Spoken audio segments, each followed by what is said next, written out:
Councilman, welcome back to the program. Thank you, Jason. You said it was alarming that the city manager would offer up City Hall months before any of this became public. I'm curious, have you spoken to the city manager since all this has come out? No. Not at all? No. Does the city manager need council permission to talk to a business about potentially giving away City Hall?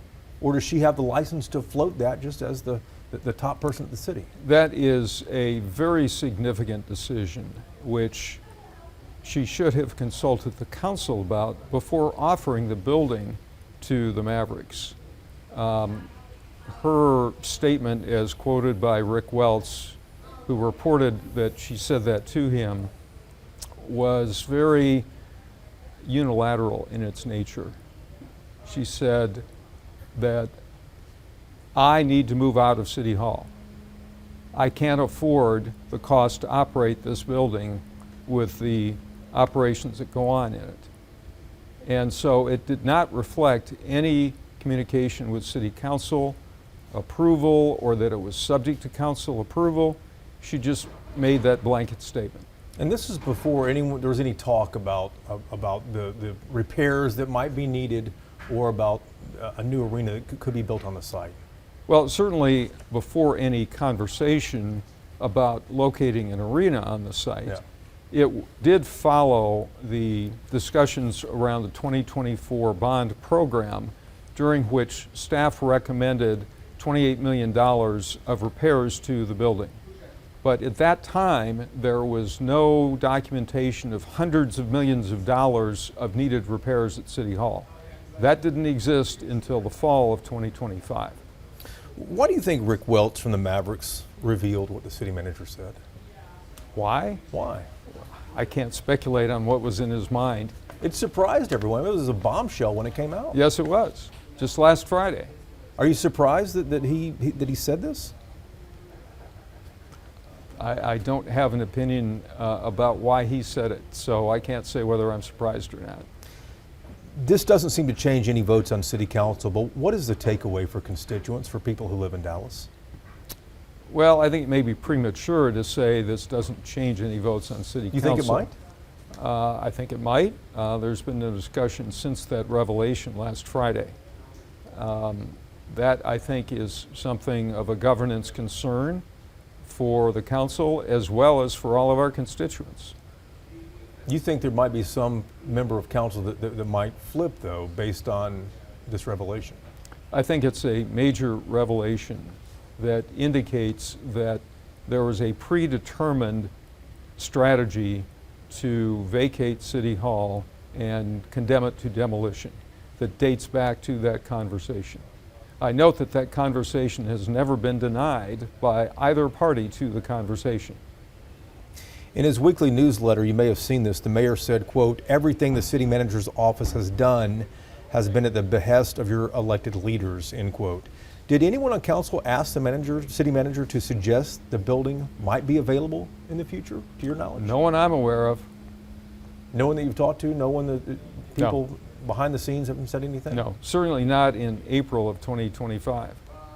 Do you still have confidence in the city manager? I question this decision on her part, this unilateral decision, without consulting the council. And I also question the fact that she kept it secret for a year, never disclosed it until it came out of the mouth of Rick Welts, who she had the conversation with. And that is not a transparent process. Just for clarity, does that position, does a city manager have license to just float these things, to go out and is this part of her job? This was not floating an idea. This was a statement, as quoted by Rick Welts, that I need to move out of City Hall. I can't afford to operate the building. This was not a statement of, what would you think about City Hall as a site for your new arena? That may have been discussed, but those statements are very specific and very concerning. One of your council colleagues, Kara Mendelson, showed that some repairs that the city has said needs to be done with this consultant report from AECom, that those repairs were already done a few years ago, the boilers specifically here. To me, when I see that, this calls the whole $1 billion repairs into question.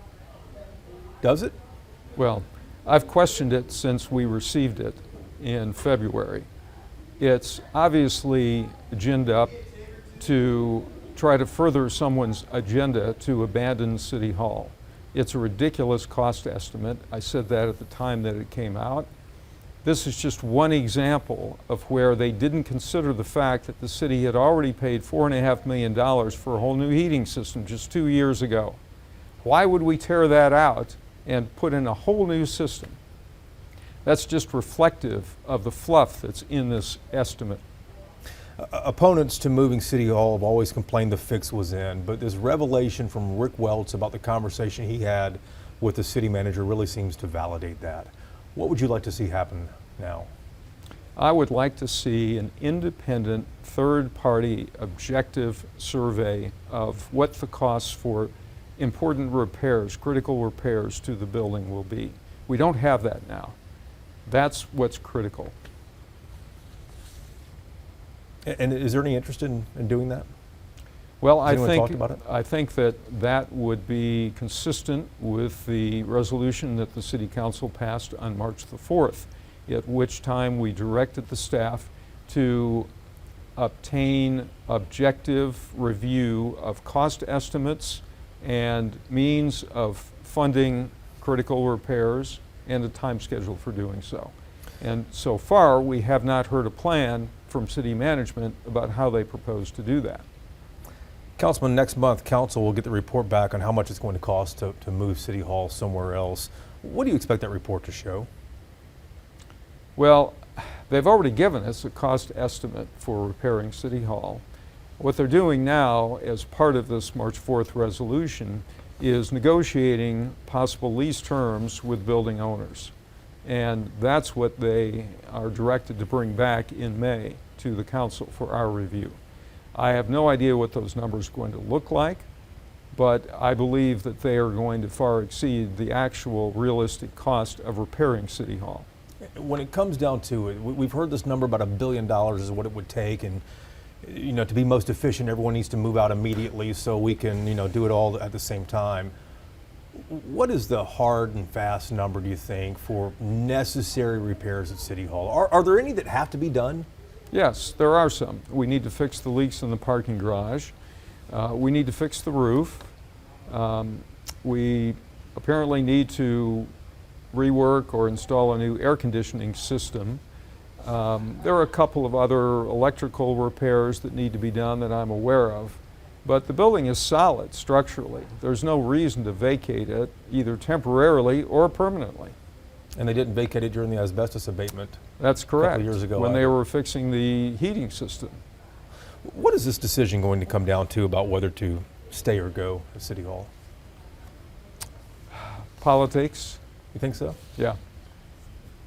Will the public sway it at all? Because council will have the final vote. It will, and I still earnestly hope that council members will listen to their constituents, because all the people that I've talked to in the community want to save City Hall.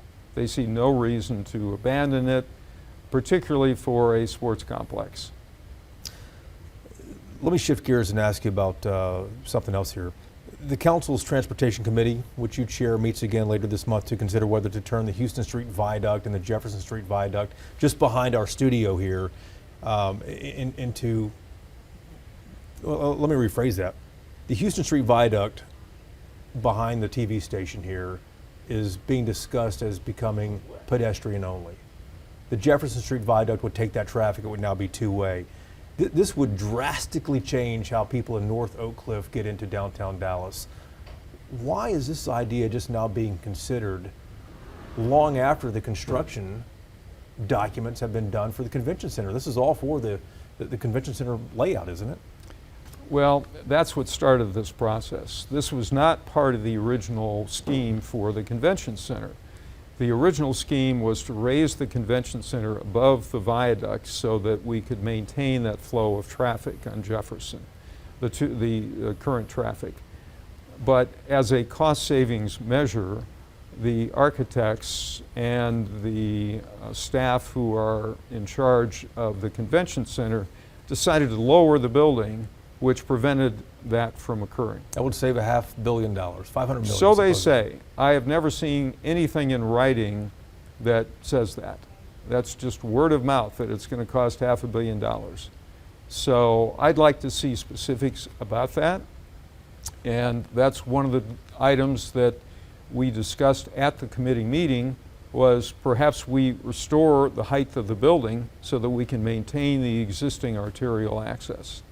When the committee reconvenes later this month, what exactly will the committee decide regarding these bridges? Well, the committee is not empowered to make the final decision. We make recommendations to the full council.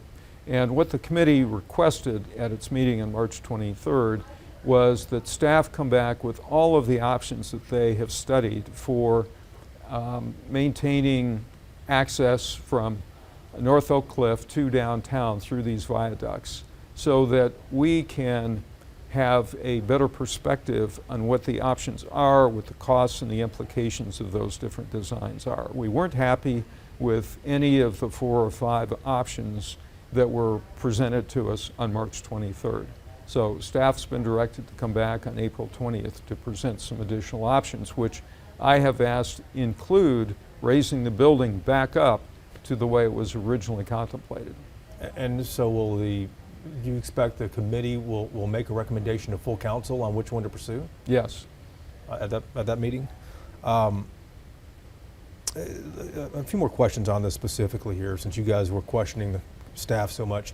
The current design of the Jefferson Street Viaduct, which runs right along the station here, it dumps traffic beyond the convention center really into downtown here. The city's favored plan, at least one of their 12 that they presented to your committee, wants to dump traffic right in the middle of the mobility center, right in the middle of the convention center there. To me, that seems like it would only exacerbate congestion during big conventions. Would it? Well, I think that's a concern that the committee has.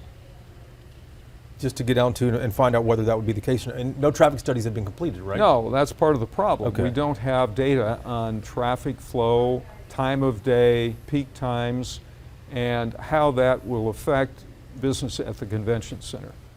The Houston Street Viaduct is 110 years old.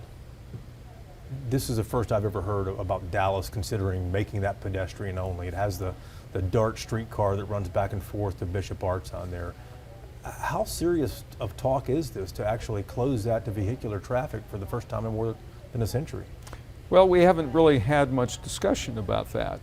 It sounds like a laudable goal. We're all in favor of additional facilities for the pedestrian and mass transit, but we need to look at that in context of what that's going to do in terms of interrupting traffic flow and access from North Oak Cliff to downtown. Councilmember, great to see you again. Thank you for the time. Okay, enjoyed it, Jason.